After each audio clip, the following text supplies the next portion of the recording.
So, guys, tabla po. Sayang! Hinayang ako, syempre. Manny Pacquiao, 114, 114. Dalawang beses. 115, 113, Mario Barrios. And if you ask me, sa scorecard ko, 115, 113, Manny Pacquiao. What happened in the fight?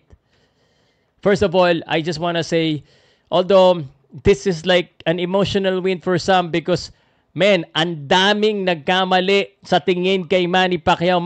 A lot of people say na Manny Pacquiao doesn't have it anymore. Manny Pacquiao went toe-to-toe and went the full 12 rounds against a world champion na tumalo po kay Ordenes Ugas.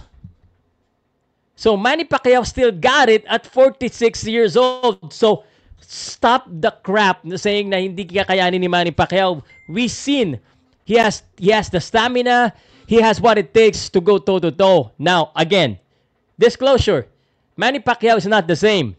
Because if he's the same, then that would have been Pacquiao. Pero we've seen some glimpses. Kumbaga, kaya niya sumabay kay Mario Barrios dito sa laban na ito. Unfortunate na, which is, ito yung real. Ito, pakinggan mo to ha. Real. The last 3 rounds, according to the official judges, kay Barrios lahat napunta.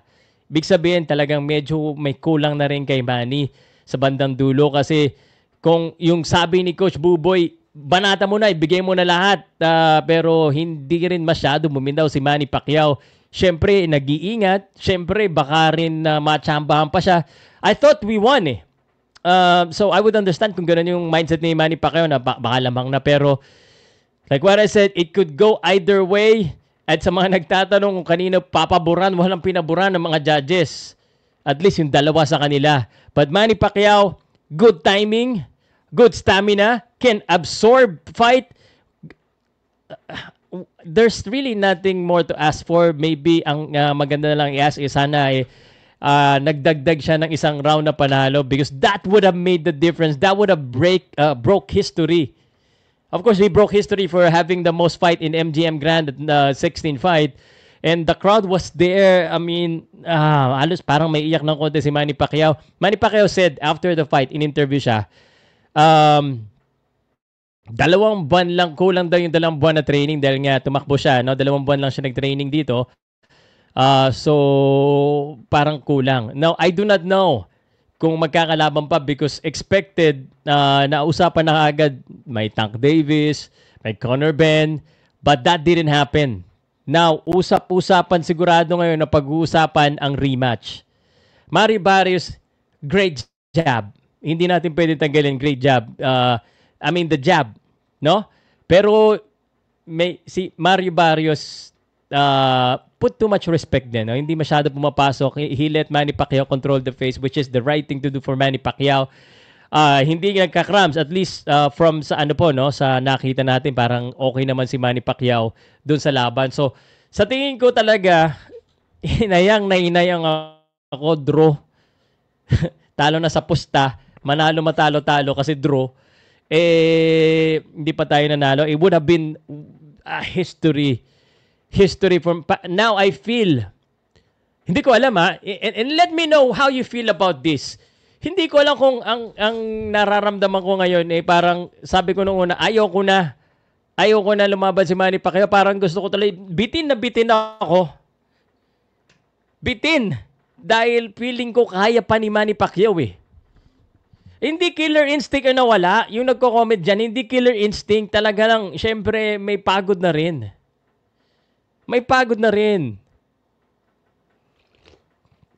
You're 46 years old and you went toe-to-toe with a 30 years old and you're even winning, half of the rounds of the fight.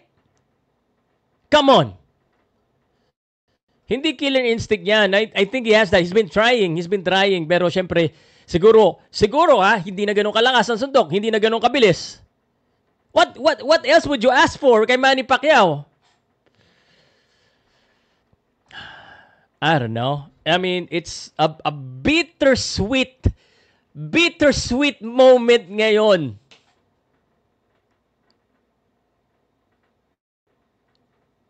Bittersweet moment This would have been an opportunity. When you look at this, let's say you're Manny Pacquiao, you look at this, you review, medyo may konting siguro sabi ni Pacquiao, ako nga no, dapat itong round na to, binigay ko kasi meron pa ako. Si Mario Barrios din. He would have beaten a legend. I mean, honestly, this is an emotional defeat for Mario Barrios. Sa aking palagay. I think Mario Barrios, sa kanyang utak, although it was a draw, men, tumabla ka lang. Mas bata ka. Diba? Teka lang ah. Yeah. So, I don't know how to feel right now, but I think Manny Pacquiao should have won that fight. Now I want a rematch. I want to see a rematch. What's the day today? July. July, no? July, August, pahinga, September, October, December. Rematch in December. Rematch in December tayo, guys. How about that? Rematch in December. This is what do you think? A rematch in December?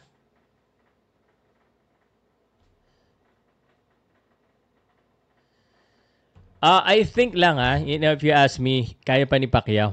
Of course, iba na yung pag December bago yung birthday niya, or make it his birthday. Make it his birthday. Para 47 years old. Who here wants a rematch? Tatanungin ko ngayon.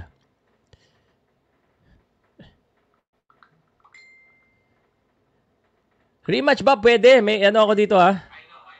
Pero dapat sa mata ng marami, siguro 80-90% si Boss Manny ang panalo. Anong comment mo? Teka ito, Panalo? Opo. Pero hindi ko lang gusto yung magpalit ng corner sa taas. Yun talaga ako. Naiyak ako. Panalo talaga tayo. Alam ko panalo. Oh. May iyak si Buboy. Minsan nakakasakit lang, di ba? Panalo tayo. Okay. Ngayon, doon sa isang palit ng corner? Vlogger na nag-comment. Nakita ko yung comment mo.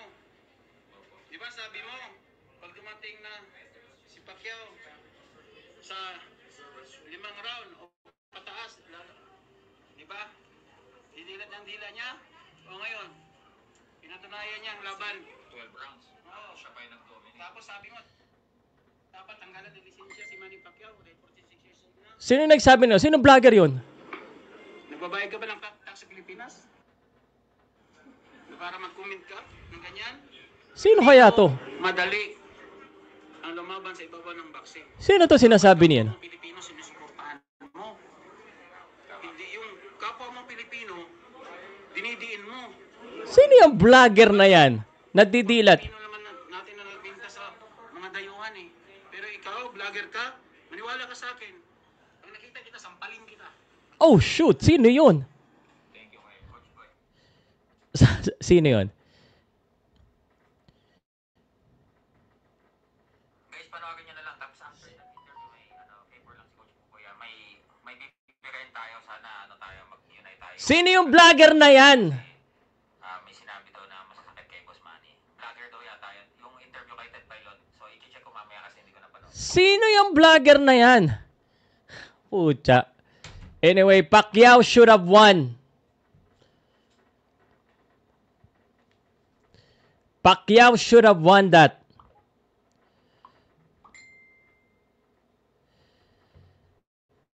Woo! Grabe yata. Never ko sinabi, unanimous decision victory ako. Hindi ako yan. Hindi ako yan. Dahil ako, sigurado ako na 100%. Sa Ted Pailon daw.